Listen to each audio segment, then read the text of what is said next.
For the reading of the catch today, we have a poem we're starting with by George Matheson, and the rest of the writing is by Marty Fisher. And the title of this whole thing is Called to Failure.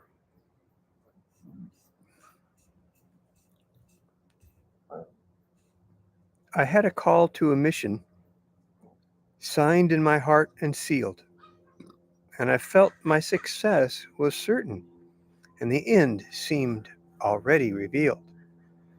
The sea was without a murmur, unwrinkled in its even flow, and I heard the master commanding, and I was constrained to go. But out of the peaceful haven there woke a terrible storm, and the waves around were in chaos, and the land appeared without form. And I stretched my hands to the Father and cried in a chilling fear, Didst not thou pledge thy presence, and not but failure is here? Then in the midst of the thunder there rose a still small voice, clear through the roar of the waters, deep through their deafening noise. Have I no calls for failure? Have I no blessing for loss? Must not the way to thy mission lie through the path of thy cross? It came as a revelation. It was worth the price of the gale, to know that the souls that conquer must at first be the souls that fail. To know that where strength is baffled, I have reached the common ground, where the highest meet with the lowly, where the heart of man is found. O door of the heart's communion, my Father gave me the key when he called me out to the ocean and summoned the storm to me.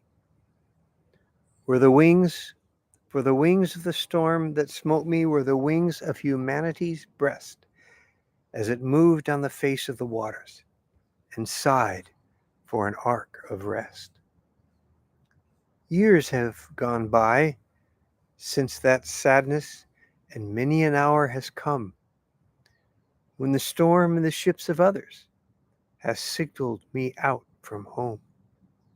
Yet I never can see that signal, but I feel how much I owe to the day that, when called to failure, my steps were constrained to go.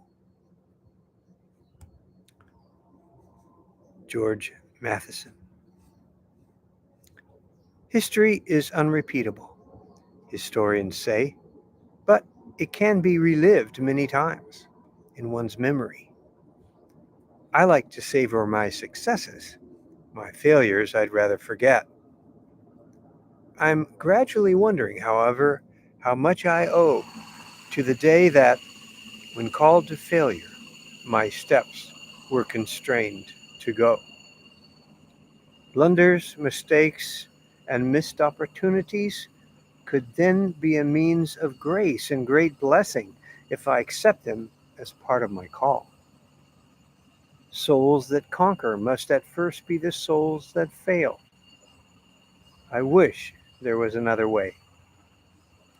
Through humiliation, strength is baffled. I am disabused of my illusions of grandeur and brought very low. I do not like this. There I am learning to meet with the lowly, with my losses enabling me to find the heart of man. That is, to get in touch with others' feelings. I can surely empathize with those who have fallen. I can quickly accept and love them as no other can. But must I let go of regret? As long as I remain constrained by things that I wish had not happened, mistakes I wish I had not made, part of my heart remains isolated, unable to bear fruit in the new life ahead of me. Unquote. Brooding over past disasters has and will continue to intimidate me, turning me away from love, and feelings of inadequacy will always isolate me, making me afraid to venture out again. So I guess I can say that accepting my failure is simple proof that I am inadequate indeed. In the core of my being, God's strength is made perfect in this weakness, with grace to turn outward to others, and to do so with greater compassion, sensitivity, wisdom, and understanding. Thus, it logically suggests that my mistakes are redeemed and put to God's intended purpose. Failure is not ruinous. I am called to failure and owe much to each time that I fail.